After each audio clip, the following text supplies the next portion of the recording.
Oke, assalamualaikum warahmatullahi wabarakatuh. Halo teman-teman, ketemu lagi sama gua Rizky di channel Jalan Tekun. Oke teman-teman, di video kali ini kita akan bahas dengan tema yang sama, masih tentang COD. Jadi buat teman-teman yang belum bisa melakukan pembelian secara COD di aplikasi Lazada, di sini saya akan bahas beberapa poin lagi ya tentang permasalahan dan penyebab kalian tidak bisa bayar COD. Tapi sebelumnya buat teman-teman sambil menonton video ini jangan lupa untuk menekan tombol like dan subscribe secara gratis agar kalian dapat notifikasi terbaru dari channel ini. Oke teman-teman, kita langsung saja. Kalau di Lazada sendiri ya sudah ada petunjuk ya tentang penyebab utama ya kalian tidak bisa bayar COD. Oke, kita lihat dulu. Kita masuk ke pembayaran. Nah, di Lazada sendiri di sini dijelaskan ya tentang bayar di tempat. Mengapa metode bayar di tempat atau COD tidak berlaku untuk pesanan saya? Nah, kita bisa lihat di sini ya. Jadi di sini jika metode pembayaran cash and delivery atau COD tidak berlaku untuk Anda, ada beberapa alasan yang dapat mengakibatkan hal ini. Yang pertama itu penjual tidak memiliki kurir pengiriman yang dapat mengakomodir COD. Jadi opsi pembayaran COD-nya hanya berlaku untuk jasa pengiriman yang disediakan oleh atau kerjasama dengan Lazada. COD yang aktif jika opsi logistiknya dimiliki oleh penjual. Jadi artinya si penjual ini tidak mengaktifkan fitur COD. Itulah permasalahan pertama.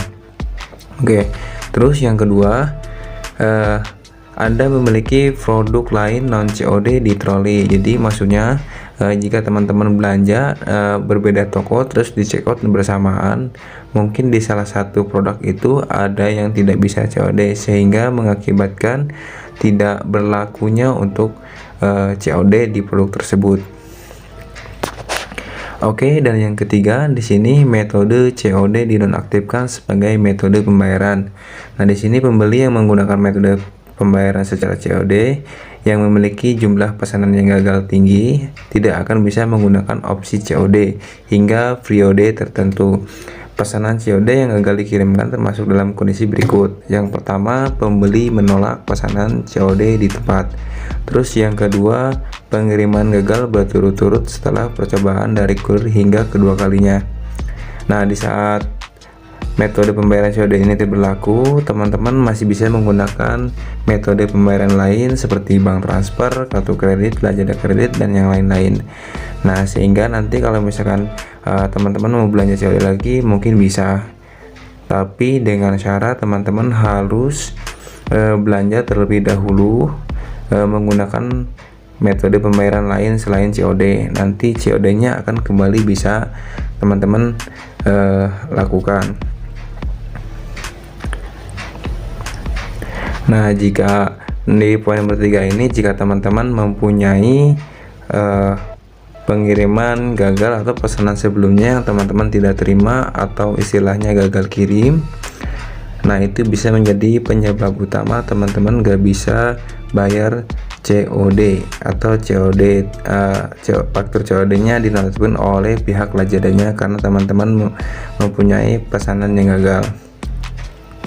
Terus yang keempat di sini adalah penyebab tidak berlakunya COD di produk yang teman-teman beli. Yang keempat ini pengiriman di luar zona berlakunya pembayaran COD. Untuk beberapa wilayah pihak logistik tidak dapat mengakomodir pembayaran COD karena beberapa keterbatasan opsional dan infrastruktur.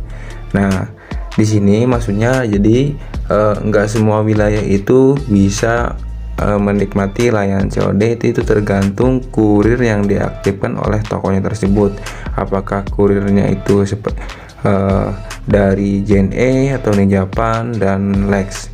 Nah, untuk yang menurut saya itu kalau misalkan tokonya menggunakan JNE Clashless mungkin wilayahnya cukup luas ya dibandingkan dengan Ninjapan dan Lex.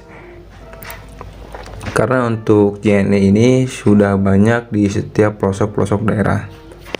Terus di sini juga ada tips ya untuk menghindari pengiriman gagal. Yang pertama itu teman-teman selalu perhatikan alamat kalian dengan benar agar tidak terjadinya gagal kirim. Jadi penyebab gagal kirim itu biasanya dari alamat yang tidak jelas. Saya sarankan kalau misalkan alamat kasih RT RW atau patokan biar jasa ekspedisi itu tahu lokasi teman-teman. Terus yang kedua, teman-teman harus sering-sering cek status pesanan secara berskala. Maksudnya teman-teman sering-sering cek histori pesanan, apakah sudah nyampe mana gitu. Terus posisinya di mana, teman-teman bisa cek di aplikasinya langsung ya. Terus yang ketiga, di sini teman-teman mengangkat telepon atau membaca pesan dari pihak kurir yang akan mengantarkan pesanan. Biasanya kalau menurut saya, kalau kurir-kurir sekarang itu ya jarang-jarang telepon ya. Mungkin karena paket begitu banyak, mereka lebih mentingin yang cepet diangkat telepon kalau misalkan yang susah ya. Nah oke teman-teman, itu untuk penyebab mengapa metode pembayaran di tempat atau COD tidak berlaku untuk pesanan kalian. Nah selanjutnya di sini ada dua juga ya permasalahannya, kenapa metode pembayaran COD tidak muncul. Nih yang pertama itu tidak berlaku, terus yang kedua ini tidak muncul. Oke, kita coba buka. Nah di sini ada 4 alasan kenapa metode bayar tidak muncul. Yang tadi itu tidak berlaku, sekarang tidak muncul. Nah yang pertama itu lokasi alamat pengiriman Anda tidak termasuk dalam cakupan area COD. Jadi pas teman-teman cek di produknya mungkin tulisan COD berlakunya tidak ada, indah penyebutannya dari sini nih, lokasi alamat pengiriman Anda tidak termasuk dalam cakupan area COD. Terus yang kedua di sini ya, tidak tersedia layanan COD untuk produk tersebut. Jadi toko tersebut tidak mengaktifkan atau menonaktifkan layanan COD untuk produk tersebut. Nah, dan yang ketiga di sini adalah total transaksi melebihi dari maksimum yang diisyaratkan, yaitu maksimum atau maksimalnya itu 5 juta rupiah. Kalau misalkan teman COD di atas 5 juta mungkin tidak bisa ya, tidak akan muncul metode pembayaran tersebut walaupun tersedia COD. Terus yang terakhir atau keempat, di sini karena beberapa dari pesanan Anda menggunakan metode bayar COD terjadi gagal kirim. Jadi maksudnya itu teman-teman sebelumnya pernah melakukan pembelian secara COD, namun pesanan tersebut gagal alias tidak sampai atau menyebabkan pesanan itu tidak sampai di tangan teman-teman. Nah ini penyebab utama juga ya, teman-teman tidak bisa melakukan pembayaran COD di aplikasi Lazada. Nah, untuk tambahan di sini saya kasih solusi buat teman-teman. Jika misalkan teman-teman kalau misalkan pernah gagal kirim tapi teman-teman mendesak ingin belanja COD, teman-teman bisa menggunakan akun baru ya atau email baru untuk login dari aplikasi Lazadanya. Terus pastikan nomornya berbeda dengan nomor sebelumnya dan akunnya tidak terhubung dengan akun sebelumnya. Kalau misalkan akunnya masih terhubung, nanti teman-teman tetap terdetek oleh pihak sistem Lazadanya ya, nggak bakal bisa COD. Nah untuk metode ini saya sudah pernah coba karena di akun saya sebelumnya saya pernah melakukan gagal kirim dan menyebabkan tidak berlakunya layanan COD untuk produk saya.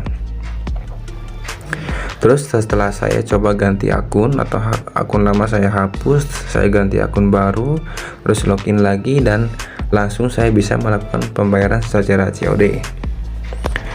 Nah itu untuk jika teman-teman mempunyai gagal kirim dan teman-teman mendesak ingin belanja secara COD. Tapi kalau misalkan teman-teman tidak mempunyai permasalahan dari gagal kirim atau teman-teman tidak mempunyai produk yang istilahnya dinonaktifkan COD-nya, teman-teman bisa cek terlebih dahulu apakah area teman-teman itu termasuk area lokasi COD. Karena untuk beberapa kurir mungkin ada keterbatasan layanan COD dikarenakan juga sekarang lagi PSBB ya, mungkin ada jangkauan-jangkauan tertentu dari pihak ininya. Nah oke teman-teman, mungkin sampai di sini teman-teman bisa paham ya. Nah ada beberapa trik lagi kalau misalkan teman-teman tidak punya gagal kirim, terus lokasinya teman-teman terbiasa ter-COD, mungkin di situ sedang terjadi gangguan untuk layanan COD. Karena untuk sekarang ini Lazada sedang tidak normal ya untuk metode pembayaran COD ini. Banyak kasus juga ya untuk layanan COD ini, banyak paket yang hilang, jadi banyak toko-toko yang menonaktifkan layanan COD ini. Nah, oke teman-teman, mungkin sampai di sini kalian paham ya tentang apa sih penyebab COD tidak muncul dan COD tidak berlaku untuk produk teman-teman yang beli. Mungkin di video ini cukup sekian ya, mudah-mudahan bermanfaat buat kalian semua. Jangan lupa untuk like, komen, dan subscribe. Sampai jumpa di video selanjutnya. Salam jalan tekun, see you, goodbye.